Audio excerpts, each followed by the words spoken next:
आप कभी न कभी बद्रीनाथ मंदिर यानी बद्रीधाम गए होंगे। नहीं भी गए हों तो इस पवित्र तीर्थ स्थल के बारे में सुना जरूर होगा। यदि आप बद्रीनाथ मंदिर के दर्शन के लिए गए होंगे तो हो सकता है बारिश भी हुई होगी। मंदिर के आसपास या परिसर में कुत्ते भी दिखे होंगे, लेकिन क्या आपने उस दौरान किसी भी कुत्ते को भौंकते देखा या सुना है? बारिश होने से पहले क्या कभी आपने बादल को गरजते सुना है?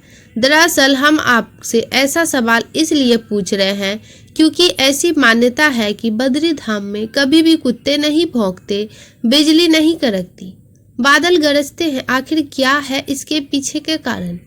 इन बातों में कितनी सच्चाई है? क्या इसके पीछे कोई धार्मिक मान्यता जुड़ी है या कोई वैज्ञानिक कारण है? आइए हम जानते हैं।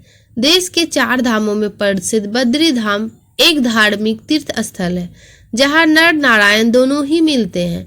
बद्रीनाथ मंदिर के दर्शन के लिए लाखों श्रद्धालु हर साल पहुंचते हैं। यह उत्तराखंड के चमोली जिले के अलकनंदा नदी के तट पर स्थित है। यह बद्रीधाम में विष्णु भगवान की पूजा की जाती है। बद्रीनाथ धाम का कपाट खुलने पर यहाँ भक्तों की भीड़ देखते ही बनती है। कब जाएं बद्रीनाथ की यात्रा पर? यह जानने के लिए बेस्ट मौसम गर्मी का है।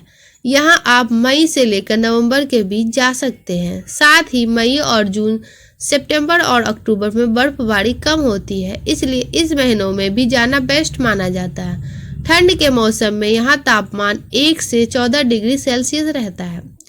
ऋषियों के अनुसार यह बात सच है कि बद्रीनाथ में आपको कभी भी कुत्ते भौंकते नजर नहीं आएंगे। इतना ही नहीं, बिजली चमकेगी लेकिन कड़केगी नहीं, बादल बरसेगा लेकिन गरजेगा नहीं। कभी भी बद्रीनाथ में ना बादल गरजता है और ना ही बिजली कड़कती है और ना ही कुत्ते भौंकते। इसके पीछे कारण ये है कि भगवान श्री हरि नारायण श्रीमन नारायण बद्रीनाथ धाम में ध्यान मुद्रा में ध्यान लगा रहे हैं। ऐसे में प्रकृति भी उनका ध्यान में सहयोग कर रही है, उसके ध्यान को भंग नहीं करना चाहती। दूसरी जगह पहले बादल गरजते हैं फिर बरसते, लेकिन बद्रीधाम में बादल तो खूब आएंगे लेकिन कभी भी वह गरजेंगे नहीं। ऐसा इसलिए क्योंकि प्रकृति भी नहीं चाहती कि भगवान की तपस्या कहीं भी बाधा पड़ जाए।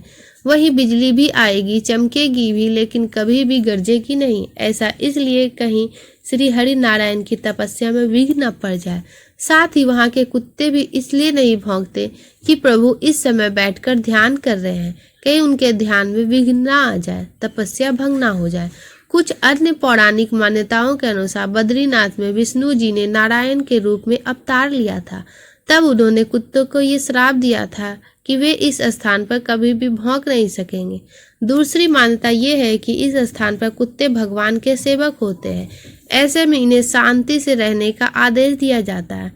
तभी यहाँ पर कुत्ते शांति से रहते हैं और कभी भी भौंकते नहीं दिखाई देते हैं। दोस्तों, अगर आपको हमारी वीडियो थोड़ी सी भी पसंद आए तो प्लीज़ वीडियो को लाइक एंड चैनल को सब्सक्राइब करें और कमेंट बॉक्स में जय श्री हरि अवश्य लिखें।